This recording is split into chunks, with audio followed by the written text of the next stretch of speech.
பாஜக மாநில தலைவர் கோவையில் போட்டியிடுவது குறித்து அதிமுக பொதுச் செயலாளர் எடப்பாடி பழனிசாமி கருத்து தெரிவித்துள்ளார்.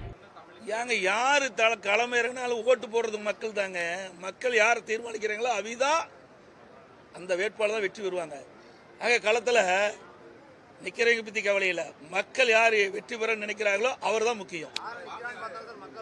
அப்படியெல்லாம் கிடையாது. யார் அப்படி நீங்க நினைக்கிறீங்க? அந்த காலம் இன்றைக்கெல்லாம் மாறி போச்சு. அப்ப மிட்டா மிராஸ்தர் பணக்காரன் காலம் மாறி போய் சாதாரண கிளை செயலாளர் நீங்க நான் போச்சவர் ஆகலையா, முதலமைச்சர் ஆகலையா?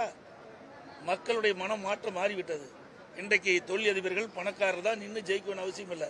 சாதாரண குடிமகன் கூட தேர்தலில் போட்டியிட்டு வெற்றி பெற ஒரு வாய்ப்பை தமிழ்நாட்டு வாக்கா பெருமக்கள் கொடுக்குறாங்க.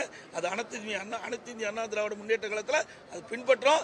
அதை வெற்றிகரமா நாங்கள் செயல்படுத்திட்டு இருக்கிறோம். அனைத்து ஊடகங்களுக்கும் பத்திரிகை நன்றி. செய்திகளை உள்ளது உள்ளபடி தெரிந்து கொள்ள ரெஃப்ளெக்ட் நியூஸை சப்ஸ்கிரைப் பண்ணுங்க.